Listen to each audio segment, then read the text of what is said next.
Welcome back to the deep dive. Today we're digging into something genuinely significant, an announcement that's really sent ripples through the AI world. Just happened August 5th, 2025. OpenAI dropped some news, and well, everyone in the AI community is buzzing about it. So our mission today is to really unpack what OpenAI release, why is it such a big deal, such a shift, and maybe most importantly, what does it actually mean for AI development? And, for you listening in and trying to keep up with tech's impact, we've gone through the announcements, the technical papers, the reactions from key AI folks, all of it. Exactly. And the goal here is to just cut through all the noise. We want to pull out the really important nuggets for you, help you understand the nuances, the implications, maybe some surprising bits behind this development, and do it pretty quickly because, honestly, this feels like a moment that could genuinely reshape things. So, yeah, let's make sure you're up to speed. Okay, let's dive straight in then. The headline news. August 5th, OpenAI releases its first open-weight language models in over 6 years.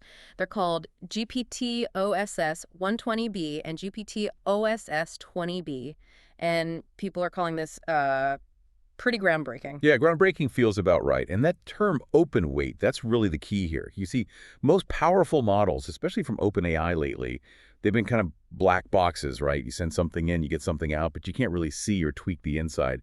Open weight changes that. It's like, well, it's like getting the blueprints in the engine. Developers can look inside, change things, run it on their own systems. Plus, these are under the Apache 2.0 license. Yeah. It's a really permissive, very open source friendly license. The difference is just massive. And their purpose is interesting, too. Built for advanced reasoning and these agentic tasks. What does agentic really mean here? Why is that part such a game changer? Great question. So agentic tasks. We're moving beyond just generating text. Think about models that can actually do things, perform actions, use tools. Like imagine an AI not just telling you how to search the web, but actually doing the search for you, or writing some Python code and then, running it to check if it works, maybe even fixing it. Ah, okay. So it acts like an agent. Exactly. This ability to act, to interact, it gives developers just unprecedented access to build really complex, really sophisticated AI apps. And that's why the community's buzzing. I mean, huge excitement right away. But also, naturally, some questions started popping up about, balancing this openness with safety. Ethical stuff. Makes sense. And to really get why this is such a big shift, maybe we should rewind a bit. Look at OpenAI's history with openness. They started back in 2015, right? With this mission for AGI, artificial general intelligence, to benefit everyone. And they were pretty open back then, releasing things like GPT-2 in 2019. They absolutely were. That was the original ethos. But then, as the models got way more powerful, OpenAI pivoted. They moved towards proprietary closed systems. And their reasoning was mainly around safety, ethical concerns, which, makes sense on one level, but it definitely drew criticism. Right, from parts of the AI community arguing that openness is crucial for innovation, for trust. Exactly, for making sure everyone can access these tools, not just a few players. So this GPT-OSS launch, it feels like a kind of partial return, maybe? Back towards that original idea. The goal seems clear. Democratize access again and sort of reignite that whole debate about innovation versus responsibility, which is a vital conversation, frankly. Okay, so let's get technical. What's actually under the hood with these GPT-OSS models? What makes them tick? They're a mixture of experts, MOE architectures? That sounds important. It is, yeah. MOE, mixture of experts. Basically, instead of one enormous neural network trying to do everything, it uses a kind of team of smaller specialized networks. Experts. Each expert is good at different things. So when you give the model a task, it smartly routes the problem only to the relevant experts. Ah, so it's more efficient. Massively efficient, especially for complex reasoning. It doesn't waste energy, essentially, on parts of the brain it doesn't need for that specific task. Very clever design. Fascinating. Like a specialist team, very focused. What about the specs, the size, the power? So the big one, GPT-OSS-120B, has 117 billion parameters total, which sounds huge, right? Yeah. But because of that MOE structure, only about 5.1 billion are actually active for any single calculation, much easier to run. Okay. And the smaller one, GPT-OSS-20B, has 21 billion total parameters, with around 3.6 billion active. Again, optimized for efficiency. And their strengths, like you said, reasoning, following complex instructions really well, and using tools, web searches, running Python code, that sort of thing. Very capable. And customization. Can developers really tweak these? Oh, absolutely. A really powerful feature is adjustable reasoning effort. You can basically tell the model how hard to think about a problem. Great for balancing cost and performance. That's neat. Yeah. and they offer full chain-of-thought visibility. Mhm. You can see the AI's step-by-step reasoning. Plus, support for structured outputs, which is super useful for plugging them into applications. Makes them very versatile. Okay, practicalities. If someone wants to try these out, how easy is it? Where can you run them? They've clearly thought about accessibility. They're compatible with, well, all the major platforms you'd expect. Hugging Face, Azure AI Foundry, AWS, Databricks, and they support the key libraries people use: Transformers, VLLMO, Llama.cpp. Plus, they're optimized using something called 4-bit quantization, MXFP4. Which means? Basically, it makes the models much smaller and faster to run without losing too much performance.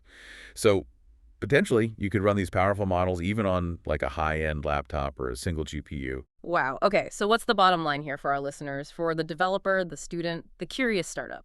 Well, OpenAI is explicitly positioning these as lower-cost alternatives to their big proprietary models like GPT-4, and that's just huge. It genuinely opens the door for indie developers, for students, for smaller companies Yeah. who maybe couldn't afford to play with the absolute cutting-edge stuff before. Yeah. It really does feel like it's leveling the playing field. Speaking of leveling the playing field, Yeah. the community reaction, it's been pretty wild. It seems like it really struck a chord. I saw some posts on X, formerly Twitter, that really capture it.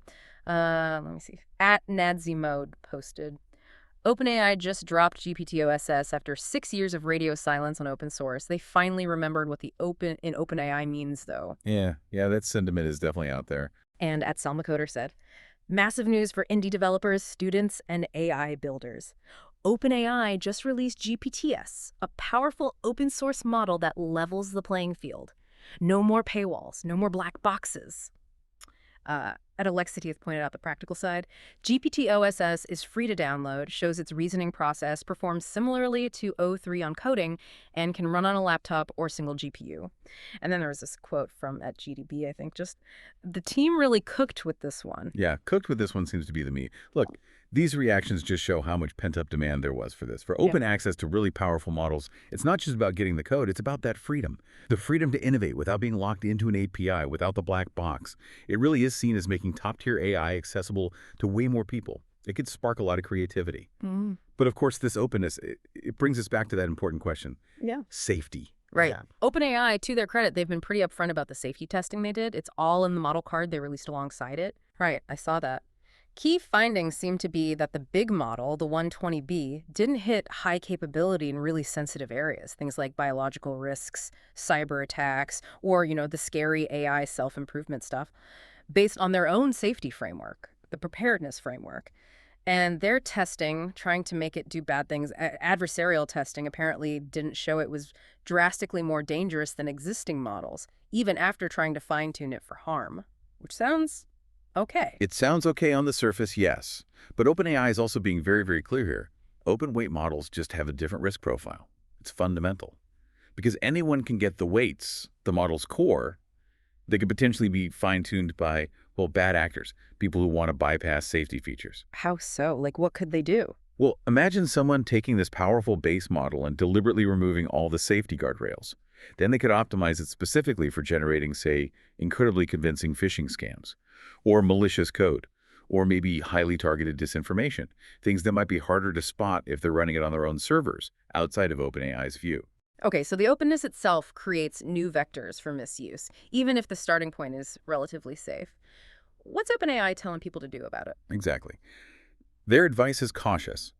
They're basically urging developers, urging companies to build additional safety layers on top of these models. It's an acknowledgement, really. They're giving out this immense power, but the responsibility for using it safely rests heavily on the community, on the users. So if we zoom out again, think about the bigger picture. What does this GPT-OSS release mean for the whole AI industry? For the open source world, the ripple effects seem pretty significant. Well, for one, it's empowering, right? Making these freely available just puts powerful tools into the hands of so many more developers, researchers, folks all over the world. That alone could massively speed up progress in AI applications. Everything from smarter chatbots running locally on your machine to, coding assistants anyone can customize. It feels like it unlocks a lot. It really does. Yep. And think about the competitive side. This definitely puts some pressure on other big AI labs, Meta, Mistral, DeepSeek, folks like that. To open up more themselves. Potentially, yeah. Yeah. Or at least to be more transparent. It could push the whole ecosystem towards being more collaborative, maybe more open overall.